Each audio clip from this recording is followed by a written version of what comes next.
Malaysia iri bahasa Indonesia jadi bahasa internasional. Assalamualaikum warahmatullahi wabarakatuh. Dalam VT ini saya menyimak atas bahasa Indonesia telah ditetapkan oleh UNESCO jadi bahasa internasional setelah bahasa Inggris. Dan ingin menyampaikan sebaiknya pemerintah Malaysia berkunjung ke Gubernur Sumatra Selatan dan Gubernur Bengkulu. Yuk simak baik-baik sejarah rumpun Melayu itu karena Malaysia wilayah kekuasaan Sriwijaya sama seperti Aceh namun berbatas Selat Malaka.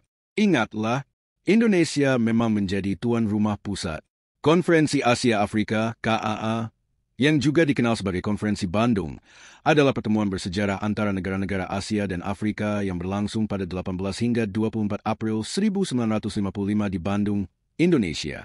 Tujuan utama KAA adalah untuk memperjuangkan kemerdekaan, kedaulatan, dan solidaritas negara-negara Asia Afrika di tengah Perang Dingin, serta mendukung gerakan non-blok. Dan ini serupa PBB bagi negara-negara Asia dan Afrika.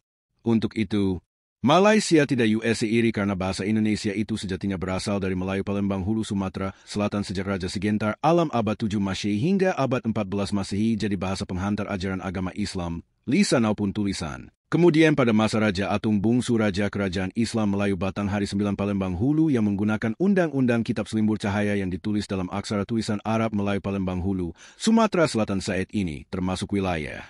Provinsi Bengkulu adalah wilayah Palembang Hulu yang menggunakan bahasa Melayu karenanya Provinsi Bengkulu disebut Sumbagsel. Silahkan berkunjung ke wilayah Palembang Hulu bahasa Melayu asli di Kabupaten Lahad, Kota Madia Pagar Alam, Kabupaten Kaur Bengkulu, dan Semendo Kabupaten Muara Enim.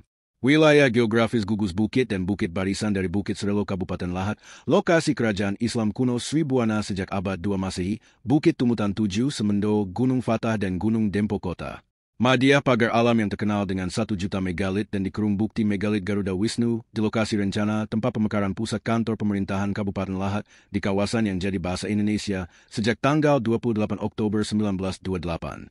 Silakan pemerintah Malaysia berkunjung di wilayah Palembang Hulu ini supaya bisa menghargai asal-usul bahasa Melayu Malaysia itu sendiri. Di abad 14 Masehi bahasa tulisannya Arab Melayu yang digunakan secara resmi, karena bahasa itulah yang digunakan oleh para ulama di abad 7 Masehi. Terlebih lagi secara intensif di abad 14 Masehi jadi bahasa dan tulisan ajaran Islam yang ditulis dari kitab-kitab seluruh kesultanan di semenanjung Sumatera selama 14 abad, dan kemudian menjadi Arab Jawa, Arab Sunda, dan Arab Banjar hingga seluruh kitab kuning beraksara Arab Melayu. Itulah pentingnya mengenal sejarah Islam di Nusantara satu sejak Raja Sigentar Alam di Segunta Mahameru dan beliaulah bebkan Nusantara satu akar rumput Melayu. Dan Indonesia memang tempat seperti PBB bagi negara-negara Asia dan Afrika dan itu terkait luasnya pengaruh kekuasaan kerajaan Sriwijaya sebelumnya dan Insinyur Soekarno menjadi Presiden PBB dan sampai kapanpun tidak bisa digantikan karena mayoritas anggota PBB meminjam aset kolateral milik bangsa Indonesia untuk membangun negara masing-masing. Mana mungkin Melayu Malaysia jadi bahasa internasional karena Malaysia wilayah kekuasaan Sriwijaya. Wahai bangsa Malaysia, sadarlah akan apa yang saya sampaikan dalam video ini dan bersilaturahmilah ke Sumatera agar tahu asal-usul raja-raja di Malaysia itu didatangkan ke Malaysia. Allahumma sholli ala Sayyidina Muhammad wa ala alihi wa ashabihi ajmain.